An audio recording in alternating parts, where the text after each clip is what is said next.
I've been using the iPad Pro and the Apple Pencil for about 2 months now. There's a lot of really great iPad Pro reviews out there, so this review is going to be focused on just using it as an art tool.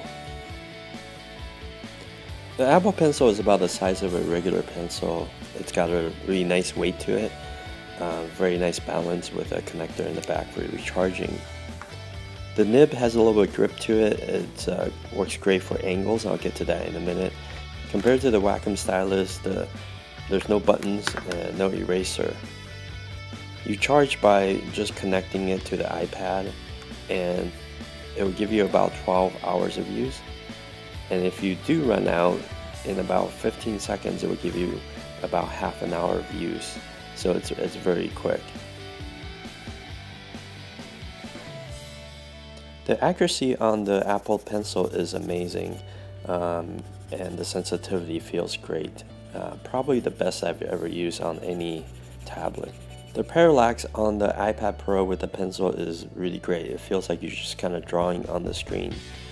Now compared to the Wacom Cintiqs, it feels like you're drawing, and your drawing is actually under a piece of glass. So your pen nib and where you're drawing is offset. And no matter how you calibrate it, it kind of gets worse on the edges. The pressure sensitivity is also really great. It's actually too much. I never thought I would say that, but it feels like you have to really etch on the screen to get the fullest pressure. So I actually turned it down in Procreate. You can edit the pressure curve. So I turned the low end up a little bit and the high end way down to get a better feel. I have a light hand, so the lower end of the pressure curve really matters to me. On the Apple Pencil as well as the Cintiqs, they feel great. On the Intrigue of the Surface Pro as well as the Galaxy Note and the older Wacom tablet PCs, the lower end of the pressure curve just doesn't register when you're just resting the stylus on the screen. You actually have to apply a bit of pressure. The most significant thing about the pencil for me is the tilt. By tilting the pencil, you can get different lines, much like you're using an actual pencil. Now Wacom does support tilt, and in a program like Painter Pro here, it's kind of unpredictable and hard to control, and a lot of it is due to the shape of the nib. It's designed to kind of go in and out and not be tilted to the side, and so it doesn't work very well and it's hard to control. Now, the Surface Pro with the Intrigue stylus doesn't support tilt. On top of it, you can't go down too far in the angle because the nib will stop registering because it's not actually touching the screen. Now there is one downside to the Apple Pencil with the iPad Pro, which is there is no cursor.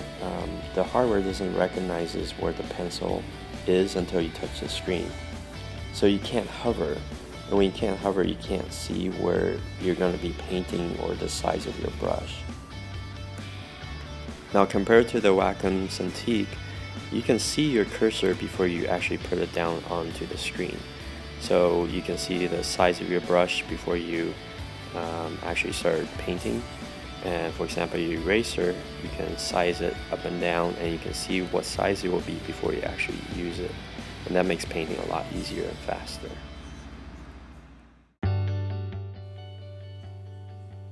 I've been using mostly Sketchbook Pro and Procreate.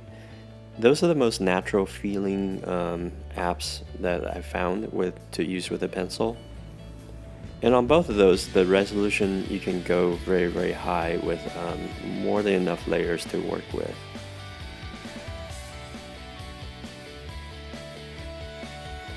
The pencil's nib has a little bit of texture to it, but the screen is very smooth.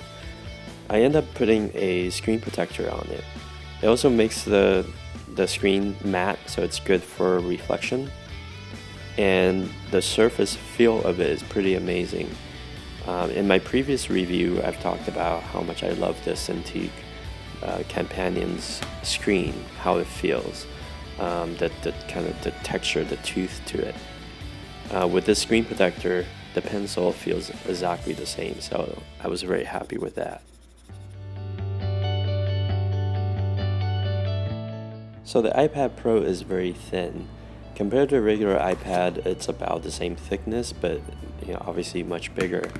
But when you compare it to the Cintiq Companion, the Companion feels like a big computer, something that you don't want to carry around with you all the time.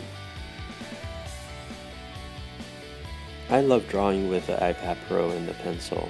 It's the most natural feeling device that I've ever used. Especially with the tilt of the tip, the accuracy. With the screen protector, it really feels like you're drawing on paper. Apps like Procreate and Sketchbook Pro feel just amazing. It feels like you can do just about anything with this combination. Now the Cintiq Companion is an amazing computer, but it is a computer, it's a PC. There's constant window updates, viruses that you have to worry about, and the battery life is not great, and it overheats, it's loud.